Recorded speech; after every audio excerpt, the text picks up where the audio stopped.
Bismillahirrahmanirrahim.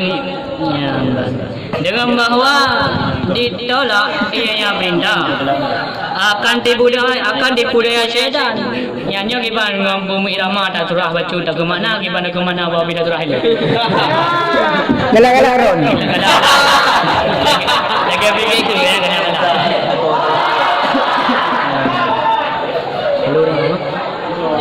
Kalau orang ulang yang harapan surah. Berarti kiban cara tak tolak kan itu dipudaya syaitannya kiban cara yang nak cara macam-macam makro. Mungkin cara dia lebih okey. Dan nak cara macam-macam makro. Mak kiban cara yang tu dengan okey caranya kiban.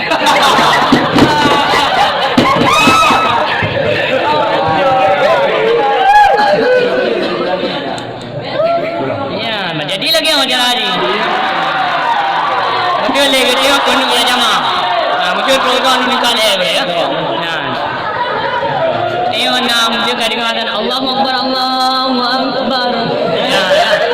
Pada dengar azan yang kita kali pakai perintah ni dia kan kai biti-biti bab piang nun. Yang ke nampak baik jamaah di bah nang engke macam kamu tahu ni kau beli ya. Ya kan yang lawanan yang tipu dia setan. Kita kai kamar dari kai kamar yang kai semayang laporan dari agumum kai yang matbuk no budang lang koro. Dan mutang mula ya itu yang gawak ngawak mana demam jamaah yang waktu buat tipu daya setan. Yang cara balun dalam bukan mak daunnya cara daun ni bang.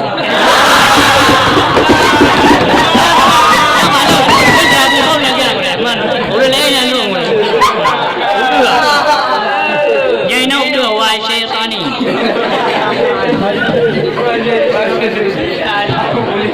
Nung lebih ya.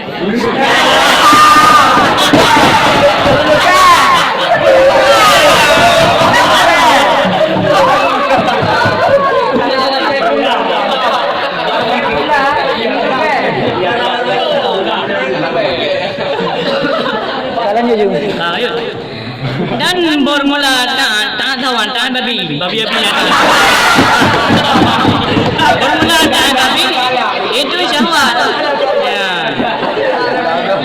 Yang dijadi ianya syahwat minha daripada yang dijadi minha daripada syahwat daripada berubah macam yang terukur yang pernah buat no.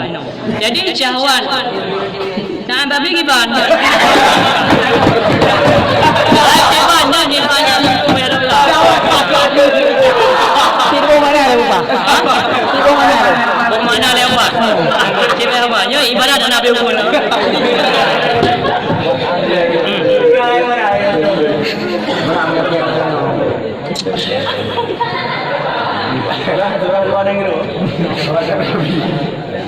Yang bermula tangan babi itu syahwat. Nah, dia tangan dia ke syahwat. Nah, kalau badangi nak makan budak dia kan cara. Ya, dia tangan dia untuk mula-mula bawa. Yang video paling mau pampu katuk dia berarti. Ya, dia tangan babi yang dengan syahwat. Nah, dong dengan syahwat dia. Hai bahan dong dia tengok. Angkum yang tangan babi dengan syahwat.